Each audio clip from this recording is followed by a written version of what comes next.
Hey love bugs, welcome back to another Tarot Lover Reviews. Today we are going to take a look at let me give you this side, the Mibramig Magical Tarot. So if you've heard of this tarot deck or you have not heard of this tarot deck, hopefully this review and the flip through that comes afterwards helps you to decide on whether or not this tarot deck is right for you. Now, if you want to skip straight to the flip through, take a look down in my description. I break down all of the suits into chapters to make it easier for you to locate exactly where you would like to start in the flip through. But right now we are going to talk about the packaging. We're going to talk about the guidebook. We're going to talk about the cards, cardstock, card size, texture, the backings, the imagery, all the details. So if you are interested in hearing all of the things, feel free to stick around. If not, feel free to head on over to the flip through. But first things first, let's go ahead and talk about the packaging. So this is what the box looks like. Okay. And the publisher for this tarot deck is Lo Scarabeo. I believe I have it right. Yep, I have it right side up. Lo Scarabeo. So you can find this tarot deck on their website, or you can find it at your spiritual shops. That's what I'm trying to say. Or Amazon. You can find this tarot deck in a lot of places that I've noticed. But yeah, so that is the outside of the box. This is the interior. So it's a typical slip box, tuck box, however you call this lovely packaging. But as you guessed, if the tarot deck comes in a box like this, what you can expect in regards to the guidebook is the little white book. And because it's Lo Scarabeo, the book looks a little bit thicker than normal, and that's only because that it has sections in different languages. So the first section is geared towards English, and then you have additional languages, which I don't know exactly what they are, towards the end or the back of the guidebook. It does come with a tarot spread in the beginning. I've noticed that this publisher always tries to include a tarot spread in the beginning of the book. And as you read into the next page, it breaks down all of the positions for you so you know exactly how to do the reading. And I appreciate that. I will always say it's great to always at least have one tarot spread to utilize, especially if you're a new tarot reader.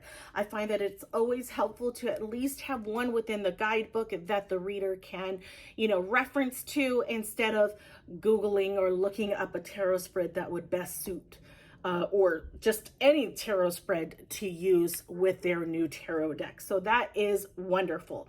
But yeah, other than that, the definitions, the explanations within each of these cards, you get a, what's the word for it? You kind of get a few sentences. I don't want to necessarily say that it's keywords because it's not keywords. You almost get like descriptions for that particular card, right? Both upright and reversal descriptions of each card in the guidebook, okay? So it'll tell you the suit, and then it'll go into the numbers and then into the court cards so that you can know exactly what those cards are. And I'll get into that in a moment. But yeah, let's just stop there with the guidebook. Pretty straightforward with the guidebook. Let's talk about the cards. The cards, this is what the back looks like. Really interesting animal here. I don't know if it's a cat. I think it's a cat. I don't know. You be the judge. You can definitely tell which way is the upright view of the card. So definitely as the cards are laid down, you will know whether or not that card is in upright or reversal, which, I mean, can definitely sway things before you even turn over the cards. I, on the other hand, would like to not know whether or not the card is upright or reversal. So I'm always looking for the backings where you cannot tell whether or not, you know, both upright, reversed, they look the same when it comes to the backing of the cards. The size is your typical tarot card size. I have a standard Rider-Waite-Smith tarot card here. We'll just kind of put them together. This one is a tad thinner than the standard Rider-Waite, but not by much. The length itself is pretty much the same. It's just the width that is a little bit thinner than your average tarot deck, which is totally fine. And I've noticed with Los Scarabäos tarot cards that come in these types of boxes, they tend to be thinner anyways, which is fine. Again, it's not a pain point. But that is the size, that is the backing. As you can see, the texture is matte. You do kind of get this glossy glare look to it, but it's matte. It's not glossy whatsoever. So as you shuffle, the cards don't completely slip all over the place, which I appreciate. Though, and it takes me into the cardstock. With this particular one, I do not like the cardstock. I feel like it's a lot thinner, not a lot thinner. I feel like it's thinner, a tad thinner than, say, the Golden Art Nouveau tarot that Los Scarabeo does. Or what's another one that I have done? The TV series tarot. Those are a little bit, at least I think those feel a little bit thicker. The Egyptian Art Nouveau tarot, that's a little bit on the thicker side. I like the cardstock used for those from this publisher, but with this particular tarot card, I feel like it's a little bit on the thinner side. I can feel the difference in a way. Maybe it's all in my head. I don't know. It's probably in my head. Anyways, but the cardstock is flexible, which is fantastic, especially the way, when it comes to the way that you shuffle. If you shuffle in a poker style shuffle, or the riffle shuffle, I think is what they call it, this makes for a great shuffle because of the flexibility in the cards, and it's not too flexible to where it's like, okay, do I really want to bend the card all the way down? No, because it's going to stay that way, and I don't want it to happen. So there's some resistance within the cardstock so that you don't necessarily want to do that, but probably could do it if you wanted to. And again, I will say this in all of my videos, you do not have to shuffle your tarot cards in that poker bridge style riffle shuffle sort of way. Okay, you can do your typical, you know, under over shuffle if need be. You can shuffle however you want to, is what I'm trying to say. But I like to use that riffle shuffle method as an example when it comes to the cardstock, because it's really relatable in that particular manner. So cardstock, if we do a visual on the thickness, I always do this C scale to kind of give you a visual idea. You have that paper-like thin cardstock. You have that Goldilocks zone where it's not too thick and not too thin. And then you have the thick cardstock where you cannot bend the card for the life of you. Starting from the Goldilocks zone, I say it takes a really big dip into the thinner side of the cardstock. Okay, it's thin, but you still kind of feel the thickness to it, to where it's just not like, you can't just go like that, you know what I mean, like paper. So that's the cardstock. Let's talk about the naming convention and the imagery on these cards. So first off, let's talk about bonus cards. This one does have a bonus card. It is called, if I can pick it up, it is called the Happy Squirrel. I do not use this card. And the guidebook does say, if I can hold it in my hands, the guidebook does say you don't necessarily have to use it, but what they say that this card represents is The card indicates that a sense of humor and self-criticism can work miracles, and that smiling and laughter are two excellent allies when facing both the small and large problems of life. It also emphasizes, as was said during the episode of The Simpsons, and this is season 6, episode 19, Lisa's wedding. That is the episode that this card is inspired by. But they say, let's see, as was said during the episode of The Simpsons, that sometimes the cards are vague and mysterious. That's all it says. And it does not make sense to me. I don't feel like it makes sense to me. So what is the point of having it in the cards in the reading? If I don't, even reading that, I still don't quite understand what this card is supposed to represent. So I don't keep it in the deck at all. So you will find that when you're going through the flip through, it's not going to be in there because I had taken it out and put it somewhere else. So you're seeing it here if you are watching the review part of this tarot deck, whereas the people who just go straight to the flip through is not going to see it.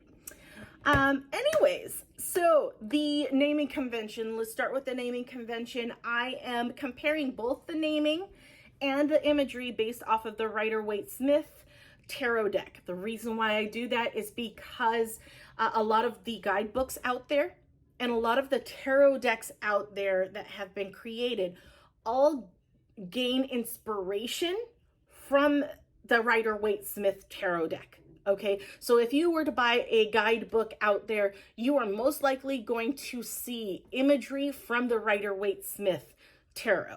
Okay, you're going to see naming conventions based off of that.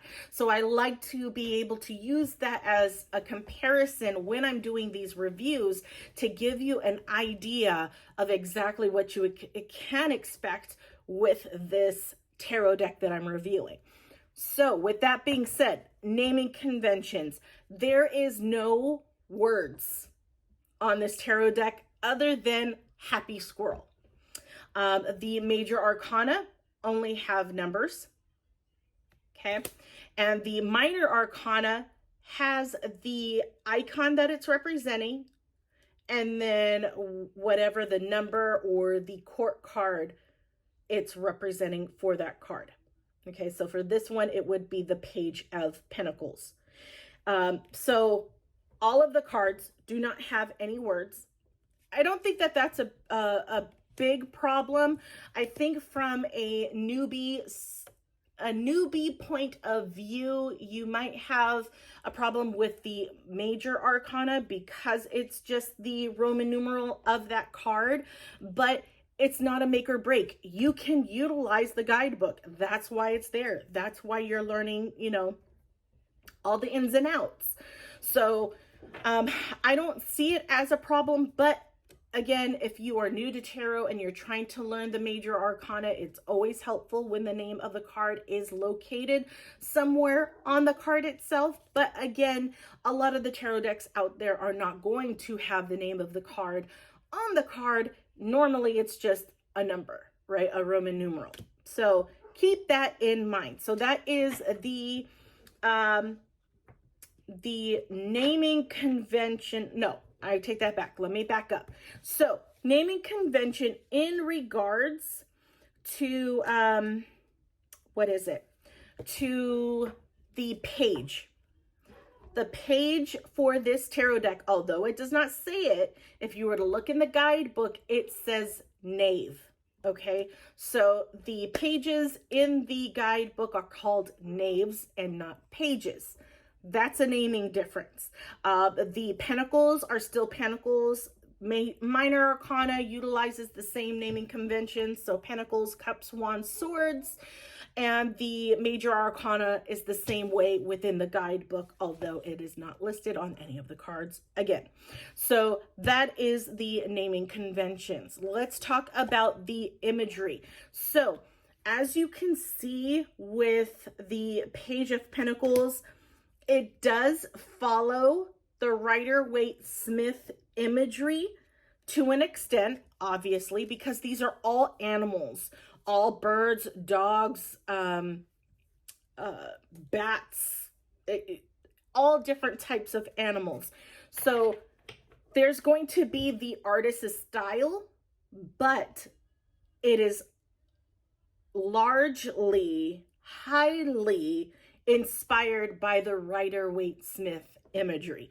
So the minute you look at these cards, you're going to know exactly what that card is.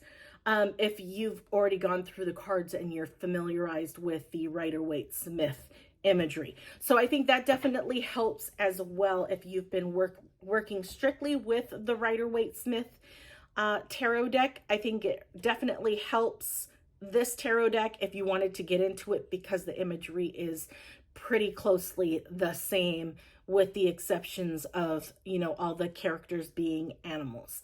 So yeah. Other than that, as far as whether or not I use this a whole lot, I have had it for a while and I don't use it as much, though it hasn't really wanted to be used, which is fine. Typically when that happens for me, it's only because I'm not ready for it, or I have not found the correct client for this tarot deck. That's what I'm kind of feeling. It's just not, it's not time to be used, so I don't push the issue.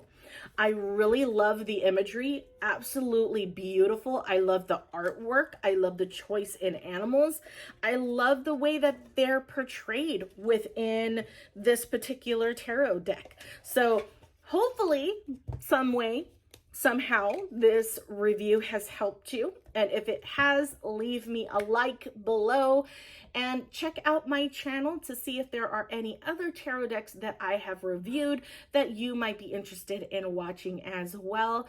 If there is not a tarot deck that, if I have not done a tarot deck that you're interested in seeing, leave a comment below. Let me know what that tarot deck is. Chances are I may have it and I just haven't done a review on it just yet.